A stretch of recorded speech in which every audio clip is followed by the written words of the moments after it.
بسم الله الرحمن الرحیم.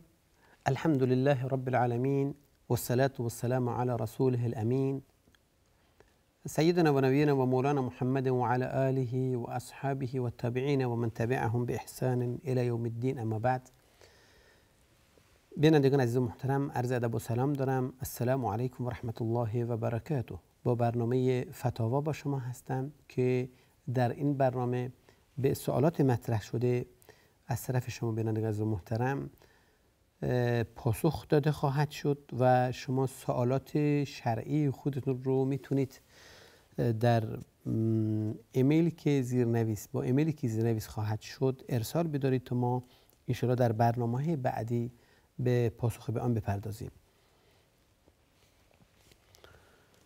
اولین سوالی که ما به هر حال در دست داریم برای این برنامه و میتونیم برنامه‌مون رو با اون شروع کنیم اینه که یک برادری به این صورت سوالشون رو مطرح کردن که با دختری مسیحی ازدواج کردن که پدر و مادرشون راضی نبودن، بدون رضایت پدر و مادرش، یعنی بدون رضایت والدینش.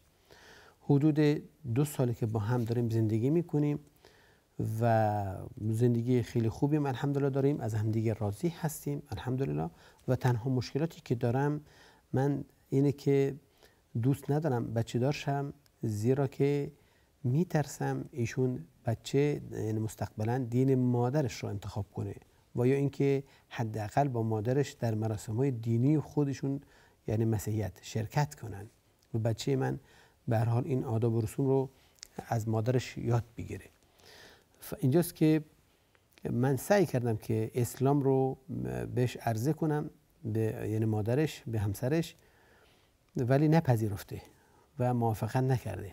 اما ایشون موافق هستن که بچه هایمون که ایشون طبعا بذارن بچه 2 سال که بچه داشته باشن، مادر حتی خانمش میگه که اما این شرط کردن و موافقت کرده که بچه‌مون چه دین من داشته باشه، یعنی مسلمان باشه. آیا من چیکار کنم؟ این که اولا یعنی منظور الله سوالش اینه که اولا آیا عقد ما این که پدرش راضی نبوده درست هست یا نه؟ ثانیاً آیا جلوگیری کنم بهتر هست یعنی که بچه دار باشم، با وجودی که من ترسم از این دارم که ایشون شاید به دین و ملیت مادرش به هر حال روی بیاره. چه کار کنم؟ لطفاً جواب بدین. بله. چنانچه معلوم بود، مشخص شد این برادرمون با یک حالا دختر مسیحی ازدواج کرده و الان طبعا از اینکه مبادا فرزندانش به هر حال به دین و مذهب مادرش روی بیاره میخواد جلوگیری کنه و جلوگیری داره میکنه و ازدواجش هم طبعا چون خودشون نوشتن مادر یعنی پدر والدین دختر و راضی نبودن، حضور پیدا نکردن. حالا حکم اینها رو داره میگه. ببینید خداوند عزوجل در یک آیه حکم طبعا ازدواج با زن اهل کتاب داده و جایز دونسته و چنانکه میفرماید که اليوم احل لكم الطيبات وطعام الذين اوتوا الكتاب حل لكم وطعامكم حل لهم، و میفرماید که والمحصنات من المؤمنات والمحصنات من الذين اوتوا الكتاب من قبلكم اذا اتيتموهن اجورهن محصنين غير مسافحين ولا متخذي اخدان.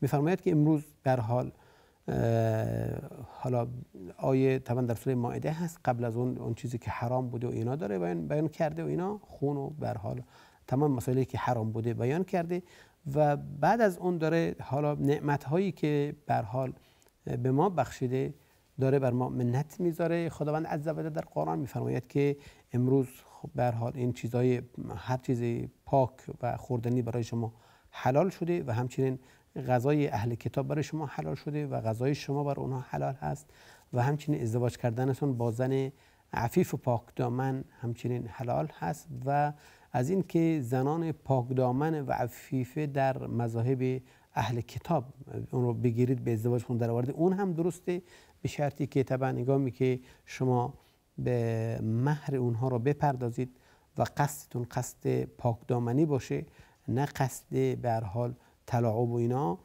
محسنین یعنی پاک دامن باشید، غیر مصافحین ولا متخذ اخدان، و نه اینکه در قصد به هر حال بازی و زنا اینا باشه و نه هم این چی که به هر حال به عنوان عشیقی بخواید اختیار کنید. قرآن این رو به هر حال اجازه داده و علما در این مباحث هایی دارن. جمهور بر اینن که ازدواج با اهل کتاب جایز هست و صحیح هست و درست هست، هرچند که بعضیا به هر حال گفتن که حالا اهل کتاب بیشتر از این که نیستن، که بعضی میگن که به هر حال عیسی ابن الله، خب این مشرکن دیگه و ازدواج با مشرکات درست نیستن. اما به هر حال جمهور بر اینن که اهل کتاب خداوند در قرآن وقتی خطاب کرده اهل کتاب رو با مشرکین جدا از هم دیگه کرده، درسته؟ پس فرق انداخته و دلالت بر این داره که پس اهل کتاب حکمشون چیه؟ فرق میکنه و طعام اونها برای ما درست هست، زیرا که اونها هم در طعامشون مراعات میکنن و طبیعی است که اون چیزی که حلال هست برای ما در مذهب اونها حلال بوده و اون چیزی که حرام بوده طبعا حرام بوده و اینجاست که طعام اونها هم چیه و همچنین ببینید قربانی کردن اینجا به جز خداوند برای خداوند برای کسی درست نیست. اهل کتاب هم اعتقادشون اینه دیگه، طبعا میبایست این باشه. پس شروطشون همون پاکدامن و عفیف بودن هست که خداوند بهش اشاره کرده و این درسته. و اما وجود ولی طبعا از اونجایی که حضور ولی در عقد ازدواج لازم هست، از شروطهای لازمه جمهور حساب کردن، این که پس ولی میبایستی باشه و الا میگن که لا نکاح الا بولی. در حدیث هست که هیچ نکاحی که بدون ولی باشه درست نیست، یا هر نکاحی که بدون ولی باشه درست نیست و هیچ نکاحی درست نیست مگر با وجود ولی. ولی یعنی سرپرست. برای ما طبعا ولی حالا پدر هست و برادران هست، پدر بزرگ هرچند که بره بالا و برادران و عمو و اینا و همچنین حتی گفتن فرزندان زنی رو فرزند داشته باشه میتونه به عنوان ولی از طرف مادرش به هر حال حضور پیدا کنه و این عقد رو ببندن. اما برای اهل کتاب بازم همینطوره، ولیشون همونا هستن، یعنی اهل کتاب خودشون، اما من و شما نمیتونیم ولی اونا باشیم، درسته؟ اما خود اهل کتاب یعنی پدرش و پدر بزرگش و به هر حال برادران و عمو و اینا، عموزادگان اینا، بر حسب میراثی که ما داریم اونها چی میتونن ولی باشن و در عقد و نکاح اجازه بدن. حالا اگر پدری راضی نشد، مثل این برادرمون که ایشون اشاره کرده بودن، راضی نشد که در ازدواج دخترش با این جوان مسلمان حاضر بشه، در اینجاست که ایشون قاضی مسلمان، قاضی شرع، رئیس دادگاه، حالا رئیس مرکز یا اون کسی که داره به هر حال هستن امام جماعات مسجد جامعی که باشه، ایشون میتونن به هر حال به عنوان ولی و سرپرست با اجازه خود دختر این عقد رو ببندن و این صحیح هست و این گفتن درسته، زیرا که کسی که ولی نداشته باشه، قاضی و رئیس دادگاه یا محاکم چیه میتونه ولی اون باشه براش. پس از این نظر انشاءالله که عقدشون درست هست و صحیح هست و مانعی ایجاد نمیکنه و پس قسمت سوالشون درسته. اما این که بچه دار نمیشن، زیرا که شاید دین مادرش رو اختیار کنه. اولا ببینید که بچه دار شدن خودتون میدونید از نتایج یک ازدواج هست، درسته؟ از آثار یک ازدواج هست و یک به هر حال میگم یک هدف هست از یک ازدواج. هر کسی میخواد ازدواج کنه طبعا قصد داره که نسل داشته باشه، نسل داره که به هر حال آینده برای به هر حال ادامه راهش افرادهایی باشن که به هر حال راهش رو بپیماین، راهش رو ادامه بدن، یعنی فرزندانی میبایستی داشته باشه. به هر حال این یکی از مقاصد ازدواج هست، یکی از اهدافی است از ازدواج. حالا کسی بخواد به این نرسه، به این مطلب نرسه، نمیخواد بچه داشته باشه، شرعاً مانعی نداره، شرعاً گناه نداره. میخوام اینو بگم کسی اصلا ازدواج نکنه گناه نداره، مخالفت کرده با یک سنت، درسته؟ اما بیم گناه داشته، نه گناه نداره. و اینجاست که حتی در زمان از حضرت جابر ابن عبدالله رضی الله عنه وارد است که ما كنا نعزل على عهد رسول الله صلی الله علیه و سلم والقرآن ینزل، ما در زمان رسول الله صلی الله علیه و سلم عزل میکردیم، یعنی جلوگیری میکردیم تا اینکه خانم بچه دار بشه به نوع مثال، و قرآن هم چیه؟ قرآن هم نازل میشد، یعنی رسول الله صلی الله علیه و سلم در بین ما بود و قرآن میدونستن و به هر حال آداب و رسوم اونجا میدونستن دیگه، درسته؟ یعنی خود رسول الله صلی الله علیه و آله به آداب رسوم اونجا چیه به هر حال پی برده بود. اینجا بود که من نفرمودن، من نکردن. اگر جایز نبود رسول الله من میکردن، نهی نیومده درباره. پس وقتی که خود ازدواج که اصل هست به عنوان مثال حالا اختیاری باشه، مستحب باشه، پس نتیجه و فرزندان شدنش هم چیه دیگه میگیم مستحبه، مثل خودش، مثل اصلش. اینطوری نیست که بگیم حتما واجبه. اما ببینید علما و فقها درباره عزل یا کنار گرفتن و حالا بیان کردن شاید مقصد به هر حال اون همبستر شدن برای خانم پیش نیاد. اینجاست که گفتن با اجازه یا بدون اجازه اون بوده کار نداریم، اما امروزها دیگه داروها مسائلی وجود داره که به هر حال شاید ضرری نرسونه، یعنی از این به این هدف شاید ضرر نرسونه. آیا درسته؟ میگیم که بازم درسته به شرطی که طبعا هیچ ضرر جسمی برای طرفین نداشته باشه. اگر ضرر داشته باشه طبعا از نظر صحت و سلامتی حتما دیگه کاربردش میشه حرام، زیرا که ضرر میرسونه به جسم انسان و به صحت و سلامتی انسان. در این صورت هست که میگیم این جایز نیست، اما به هر حال مانع شدن مانعی نداره. حالا اگر اینجا برادرمون به هر حال بتونن سرپرستی بچه‌ش رو بر عهده بگیرن و اینکه خانمش رو به هر حال راضی کنن ایشون رو در مراکزهای اسلامی برن تا اینکه مطالعه داشته باشه. شاید ایشون طرز تصور بدی دارن از مسلمان ها، حالا که ایشون الحمدلله دوستشون دارن و محبت در بین اینا هست. فکر کنم بهتر بشه روش کار کرد که اسلام دین دوستی است، اسلام دین سلامتی است، از اونجایی که از اسمش مشخصه اسلام هست. ببین در اولین لقایی که بین طرفین صورت بگیره السلام علیکم، السلام، دعای سلامتی داره میرسونه، یعنی که بهش میگه که از طرف من شما در سلامت و اطمینان کامل خواهید بود. ببینید پس این اسلام هست. شما میتونید بزرگی اسلام رو برای این به ایشون بین خواهر به همسرتون بفهمانید تا اینکه به هر حال ان شاءالله و دعا کنید تا ان شاءالله شرح صدری براش پیش بیاد و ایشون وارد این به هر حال این دین بشن و در این صورت شما ان شاءالله مشکلی نخواهید داشت و طبعا و خداوند ذریه صالحی هم به شما ان شاءالله نصیب خواهد کرد.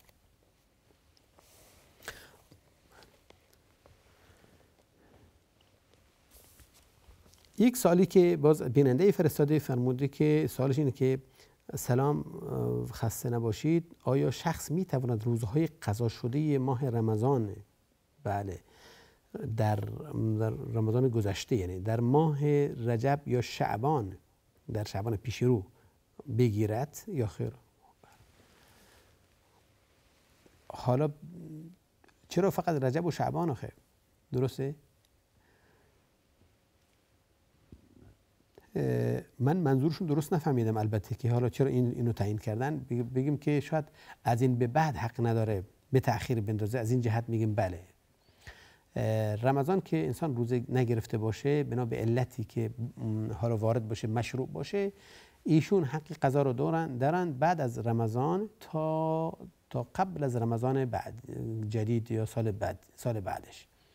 این زمان قضا هست و در هر زمان میشه از اون ماهایی که هست در بین دو رمضان چیه عبادتشو قضا کنه، یعنی به هر حال روزه‌ای که داره قضا کنه.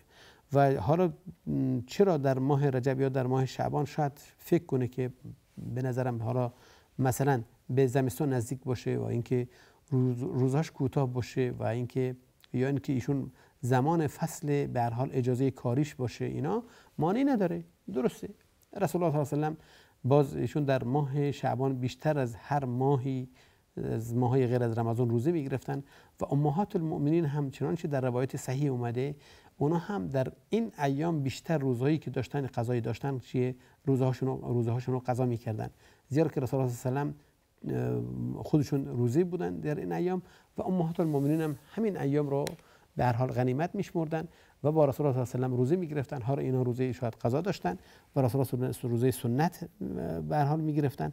پس جایز هست و صحیح هست که انسان تا قبل از رمضان بعدی این روزه رو بگیره و گناهی هم نداره در تأخیرش. بله ظاهرا ما یک میان برنامه داریم، بعد از این میان برنامه سوالات رو ان شاء الله دنبال خواهیم کرد. لا اله الا الله.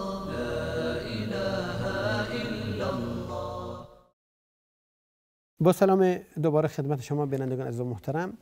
بیننده به این صورت سوالشون مطرح فرمودن که در یکی از کشورهای غربی دارم زندگی میکنم و الحمدلله کارم خوب هست، زندگی خوبی دارم، راحت هستم و طبق دستور به هر حال اسلام زکات مال اموالی که دارم هم سالانه الحمدلله پرداخت میکنم خب به فضل الله تبارک و تعالی و بر اساس شروط همون کشور مالیات را هم به مدت دارم پرداخت میکنم.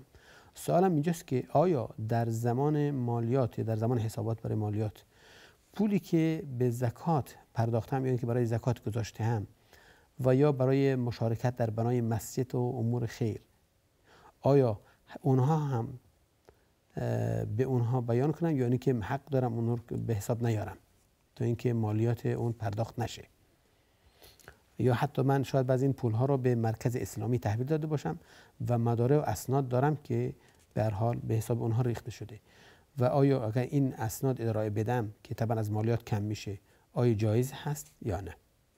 بله.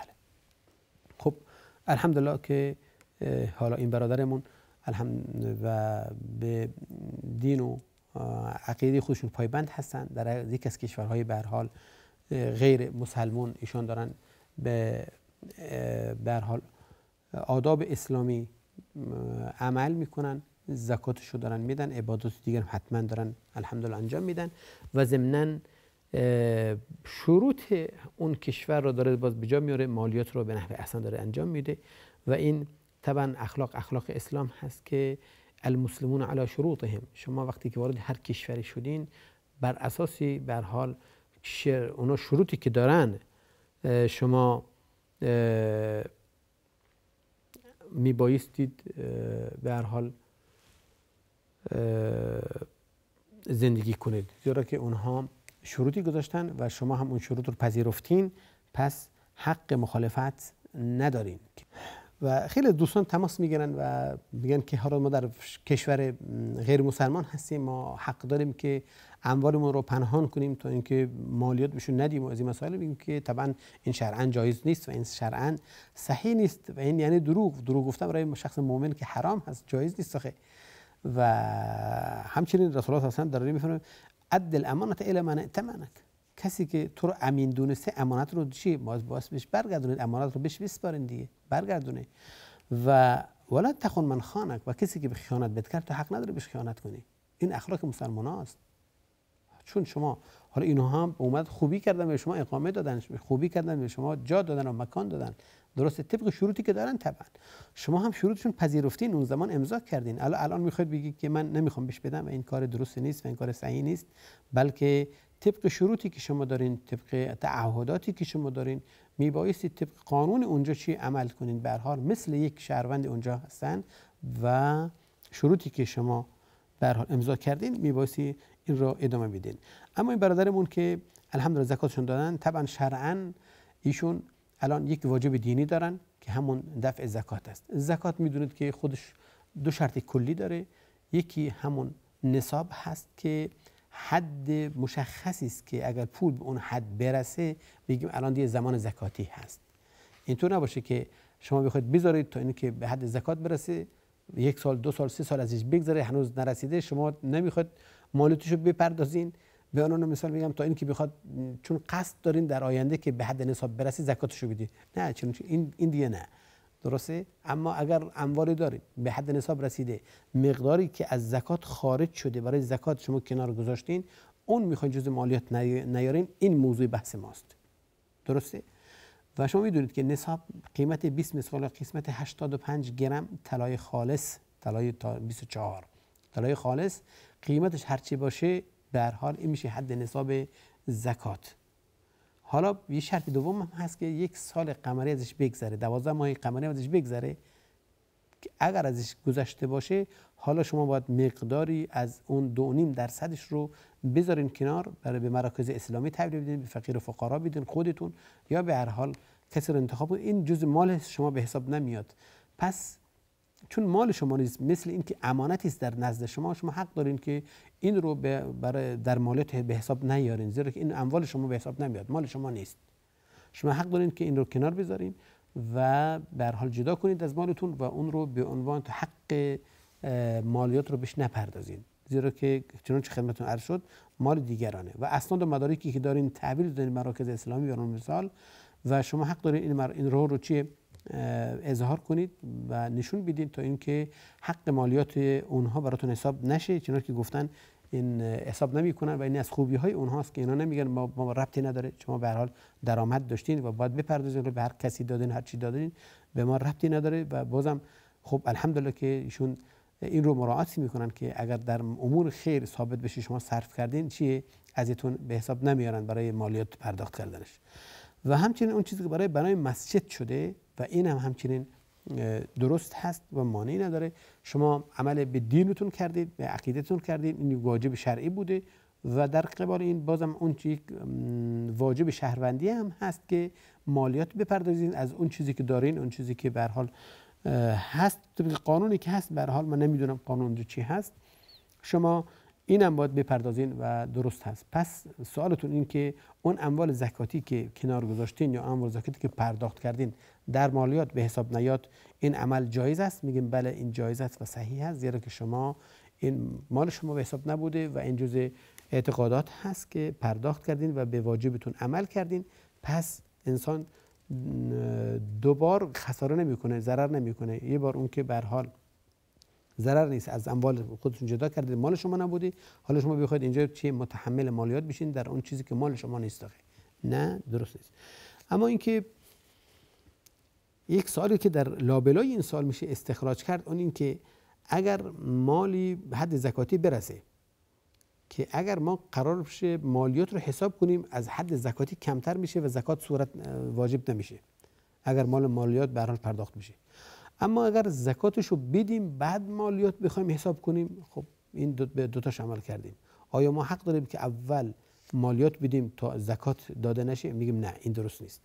اول میبایستی زکاتش رو بدین، زکات رو پرداخت کنین، زکاتش رو کنار بذارین، بعد ما اون چیز باقی موند مالیات رو حساب کنین تا اینکه یا اینکه تحویل بدین و تا مالیات رو به هر حال مبلغش مشخص بشه براتون. اما پس پرداخت زکات میشه واجب. این واجب شرعی است، واجب دینی است، واجب اعتقادی است که شما میبایستی این مبلغ رو چیکار کنید؟ پرداخت کنید و به حساب به هر حال حالا مراکز اسلامی، صندوق زکات، فقیر و فقرایی که هستن که میشناسیدشون، به هر حال اینها لازمه که استخراج بشه. پس اول زکات میدین، بعد ما بقیه اون رو برای مالیات حساب میکنید. بله. سوالی که بیننده اون رو فرستادن این که میگی که آیا نام بچه رو میتوان به نام ترکیبی نام نهاد؟ ترکیبی مثلا محمد علی و محمد سعید و محمد، بله، یعنی دو اسم رو برای یه نفر به کار بیارن. داریم ما این متاسفانه، حالا هست در خیلی از جاها هست که دو اسم، محمد علی، محمد صالح، محمد امین، محمد و اسمای دیگه داریم دیگه، درسته؟ بعضی ها در کشور ما که دیگه زیاد داریم، حالا عبدالعلی و حالا بگیم اگر عبدالله باشه، عبدالله علی و عبدالله، نه به هر حال اسما وجود داره. آیا اینها درست هست یا نه؟ ببینید، هدف از نامگذاری میدونید که هدف اینه که ما یک شخص، یک به هر حال معینی رو معروف بشه، وقتی که نامش بردیم مشخص بشه، از هم نوعانش مشخص بشه که ما قصدمون چی هست، کی هست.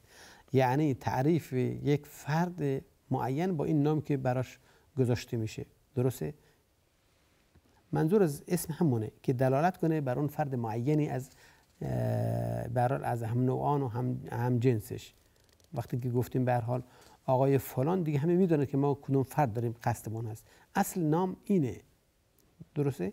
و علت نامگذاری اینه. اینجاست که سزاواره که انسان معمولا اسمهایی رو انتخاب کنه که ببینید دو هدف رو دنبال کنه. اولا در معنای خودش معنای محترم و خوبی داشته باشه، خب، و باز در مذهب اسلامی اینه که اسمهایی باشه که به هر حال اضافه شده باشه به خداوند عزوجل و اون مقصد از حیات برسونه. مثلا بندگی برای خداوند عزوجل، عبدالله، عبدالرحمن، همین ها رو داشته باشه، اسمهای اضافه، اینا هم درسته. اما اسمایی که طبعا اسمایی که مخصوص خداوند هست برای بنده گذاشته نمیشه و صحیح نیست.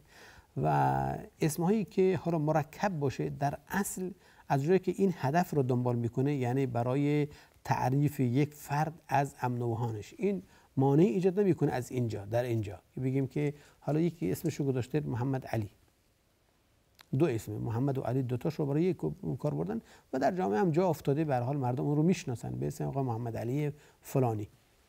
درسته؟ در ظاهر اشکالی نداره، مانعی هم نداره، در شرع هم نهی نیومده، در شرع نهی نیومده، اما در شریعت هم اصالتی نداره که حالا کسی از بزرگان دو اسم داشته باشه. معمولا رسول الله صلی الله علیه و محمد، حضرت علی علی، درسته؟ حضرت ابوبکر عبدالله، حضرت عمر. ببین اسمشون فرده. اون چیزی که در شریعت و در صدر اسلام بوده و در علما مشهور هست اسمای مفرده. اسم مرکب به این صورت، دو اسم برای یک فرد به کار برده نشده و گفته شده که اینها از عجم ها گرفتن. اون چیزی که الان ما ببینیم در بین افراد و در بین مسلمانان معمولا از چیه؟ از غیر مسلمانان گرفتن. حالا از گفتن از عجم ها، از ایران و غیر ایران اینا گرفتن و این دو اسم رو به کار بردن. اما در شرع تضادی نداره و مانعی نداره، گناهی نداره. اما نگفتن امانت که مثلا عبدالحسین، عبدالعلی، اینا طبعا در ذات خودش ممنوعه، زیرا که اونها کسانی نیستن که عبد داشته باشن و برده داشته باشن. عبدالعمر مثلا جایز نیست. عبدالرحمن بله، عبدالرحیم بله، اینها بله، اینا داره. حتی عبدالنبی درست نیست. انسان باید یعنی عبادت رو فقط مخصوص خداست که شما میتونید بنده خداوند عزوجل و الهی باشین، نه بنده خداوند. نه، ما بنده خدا نیستیم، بنده خدا هستیم. ما اونها رو بزرگ میسپاریم، اونها رو به هر حال از اونها تبعیت میکنیم در کارهای خیر، در امور دین و شریعت. اما این که بندگی داشته باشن، نه خیر، این صحیح نیست و این جایز نیست. درباره یک مسئله که در این باره میشه بهش پرداخت، ببینید ظاهرا ما یک میان برنامه داریم، یک مطلبی که در همین باب هست انشالله بعد از میان برنامه ما اون رو انشالله دنبال خواهیم کرد. لا اله الا الله، لا اله الا الله. یک مطلبی که هست که میبایستی در این باره مطرح کرد، چرا ما دو اسم رو برای یه فرد به کار ببریم؟ منظور چی هست؟ هدف چی هست از این کار؟ چرا بگیم حالا محمد علی یا محمد ناصر، محمد سعید، محمد صالح و محمد امین، محمد طیب مثلا؟ منظور چی هست؟ اگر هدف به هر حال حالا تقلید است که پدر بزرگش محمد صالح بوده، ما اینو بذاریم محمد صالح. خب در این حد تا این حد مانع ایجاد نمیکنه. اما اگر کسی به هر حال به این فکر باشه، یعنی اعتقاد داشته باشه که از اونجایی که ایشون فرزندی از فرزندان سادات هستند یا مشایخ هستند یا بزرگانی هستند که خودشون میگن به هر حال در نسب به فلان شخص میرسن، از این جهت بر دیگران برتری دارن و محمد صالح، محمد طیب، محمد امین، محمد فلان که مشخص بشه یک نوع حالا پسوند و پیشوند، مثل پسوند و پیشوند به حساب بیاد براشون تا افضلیت برسونه براشون و برتریت و بر دیگران. پس اینجاست که میگم این صحیح نیست و این درست نیست، شرعاً خلاف هست و این اعتقاد باطلی هست و اعتقاد صحیح نمیتونه باشه، زیرا که برتری فردی بر دیگران این فقط نزد خداوند عزوجل با تقوا هست و بس. اما این که شما احساس کنید از اونجایی که از فلان نسل هستین به نظر خودتون، یا این که از فلان خاندان هستین و از فلان افراد هستین، شما برتری دارین بر همسایه‌تون که حالا شاید مردان فقیر اینا باشن، فضیلتی دارین، این اعتقادی بس باطل هست و لا اساس هست در دین. و رسول الله صلی الله علیه و سلم میفرماید که من بهترین فرزندان آدم هستم و هیچ فخر وجود نداره و آدمم از خاک هست. انا سید ولد آدم ولا فخر و آدم من تراب او کما قال صلی الله علیه وسلم. من بله فرزندان آدم مخیر، یعنی بهترین فرزندان حضرت آدم هستم، سید ولد آدم هستم، بدون فخر افتخاری هم ندارم و نگفته نماند که آدم هم از خاک بوده، همه هم از خاک هستیم. درسته؟ من قصدم اینه که اگر افرادی خودشون رو میخوان تمجید کنن از این طریق، از این روش، با این اسم مرکبی که میخوان بذارن که حالا فضیلت دارن بر دیگر بندگان خداوند عزوجل، این فکری لا اساس هست، فکری کاملا غلط هست، با اصول شریعت در نمیاد. بلکه خداوند میفرماید ان اکرمکم عند الله اتقاکم، نزد خداوند بهترین شما کسی است که چیه؟ با تقوا تر باشه. هر که بتونه خودش رو به خداوند بیشتر نزدیک کنه اون فضیلت داره، اون برتر، و اینم کسی نمیدونه بجز خداوند. زیرا که التقوا ها هنا، التقوا ها هنا، چنانچه رسول الله فرماید که تقوا اون چیزی که در دل جا داره نه در ظاهر. بله زیاد در این موضوع به هر حال بحث رو طولانی نکنیم. بیننده باز سوالی مطرح فرمودن که رفتن به قبرستان جایز هست یا نه.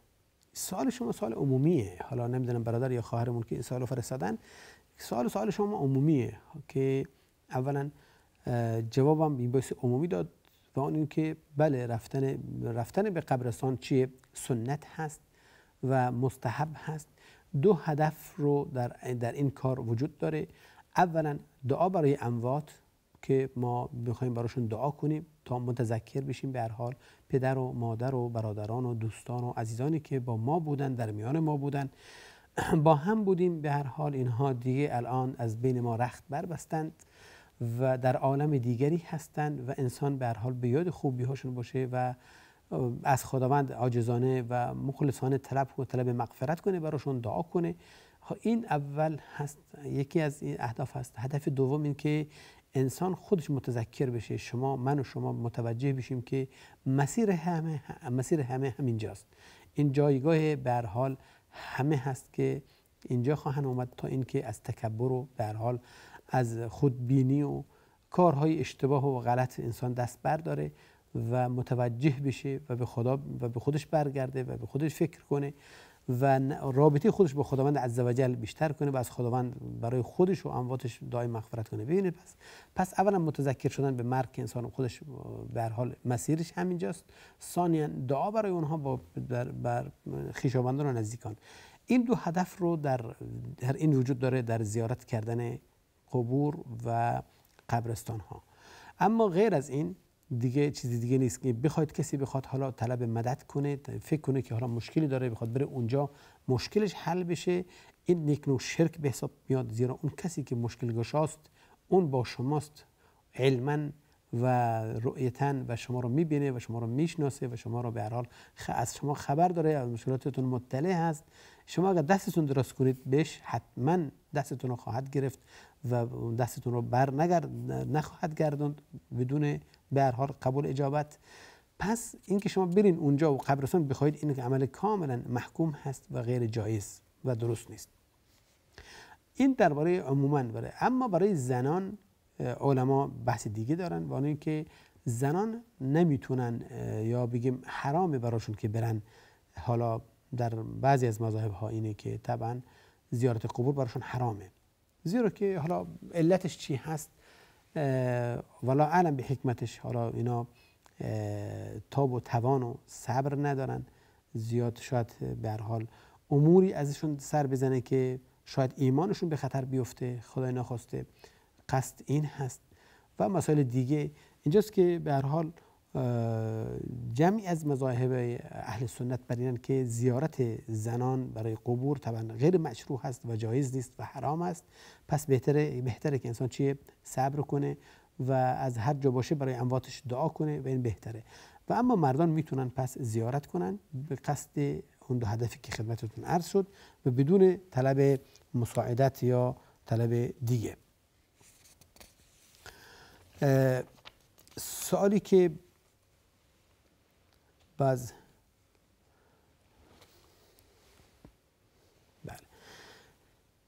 میگی کوچیک بودم من ازدواج کردم. یک برادری است که از حکم ازدواج و طلاق و چندان نمیدونستم. خب با همون ایام زندگیمون من یک بار خانم رو طلاق دادم و بعد از مدتی اون رو برگردوندم و مدت ها با هم بودیم تا اینکه در اثر ناراحتی و دعوا اینا من بار دیگه اون رو طلاق دادم این تازه.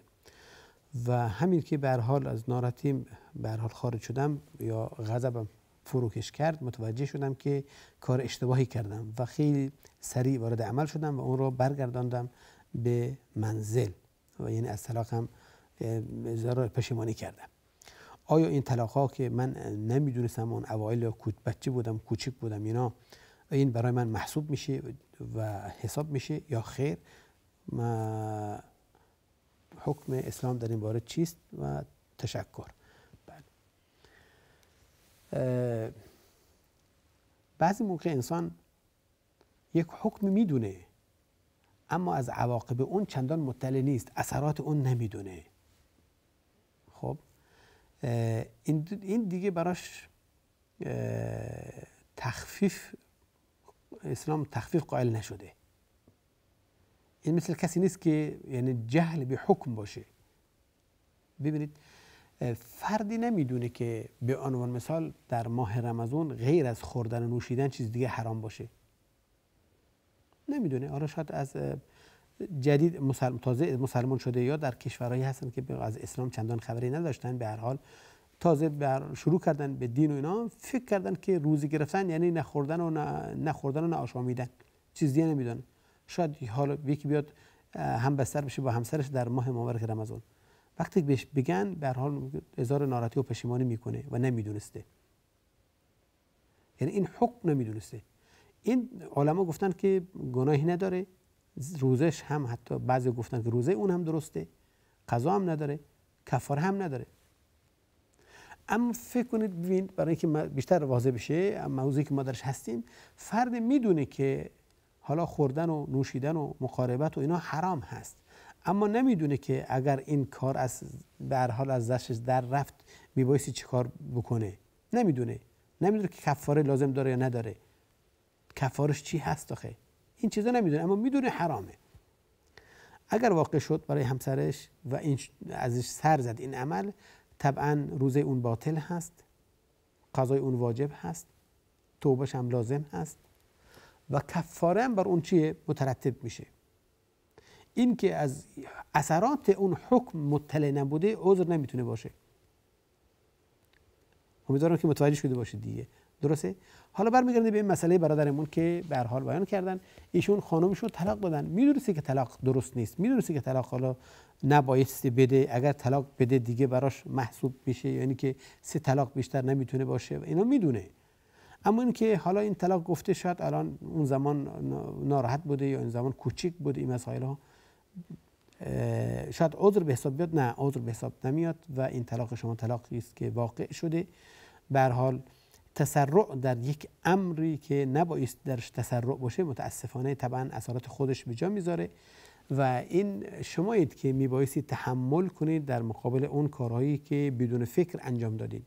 حالا یه طلاق دیگه مونده براتون و طبعا لفظ طلاق رو کلا از بین ببرید، از ذهنتون پاک کنید، کلا به این فکر نباشید که شما میتونید طلاق بدید. اصلا به این فکر نباشین، به فکر طلاق نباشین. سزاوار نیست انسان کسی ازدواج کرده به خاطر در یک مسئله کوچیکی بخواد طلاق بده. طلاق یعنی چی؟ طلاق برادر من، طلاق در اصل یک نعمتی هست، این که شما وقتی ازدواج کردید با کسی اگر میدونید که حیات با ایشون غیر ممکن هست تا آخر، شما یک راهی داشته باشین که دست خودتون بکشید، یعنی خودتون بکشین کنار، ایشون آزاد بشه و شما هم آزاد باشین.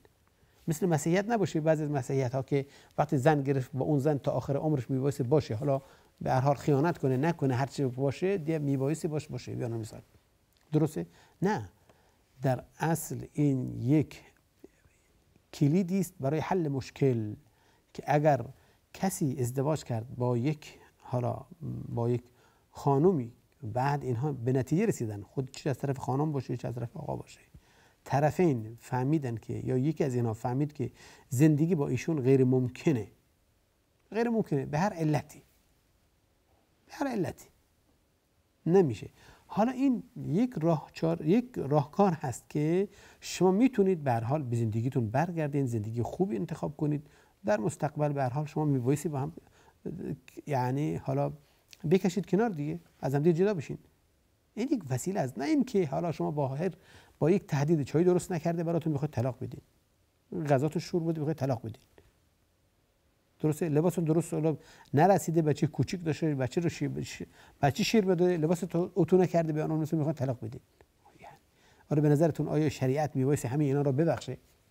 طرف اینقدر یعنی ارزش قائل نیست برای حیات و اسری خودش، حیات اسری و زندگی به هر حال با خانواده‌اش، اینقدر احترام قائل نیست برای اینها. حالا به نظر شما میبایستی اسلام برای اون مراعات کنه و دین اسلام رو؟ نه خیر، این باید خودش رو بسازه، باید خودش رو ادب کنه و اینجاست که طبعا تخفیف براش جایی نداره و اون طلاق که گفته، خصوصا اگر لفظ گفته دیگه نیاز به نیت هم نداره.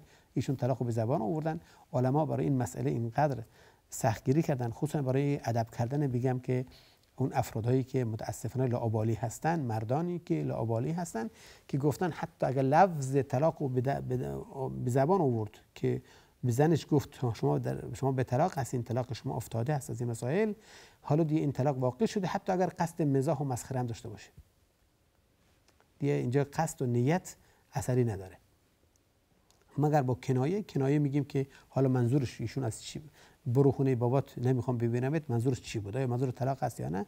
این کنایه هست. اما در الفاظ صریح دیگه به نیت کسی اعتبار نداره، زیرا که اصل اون چیزی که انسان شنیده و داره بیان میکنه، الفاظ معنیش مشخصه. پس به هر حال امیدوارم که ایشون برادرمون به خودشون بیان و توجه داشته باشن و حیات به هر حال اسری و خانوادگی خودشون رو با این مسائل کوچیک هیچ وقت عوض نکنن و بها بدن به اون زندگی حیات خودشون. و تا برنامه بعدی همه شما را به خداوند بزرگ بسپارم. ظاهرا برنامه ما به اتمام رسیده، وقتمون تمام هست و تا برنامه بعدی و برنامه و سوالات دیگر، و السلام علیکم و رحمت الله و برکاته.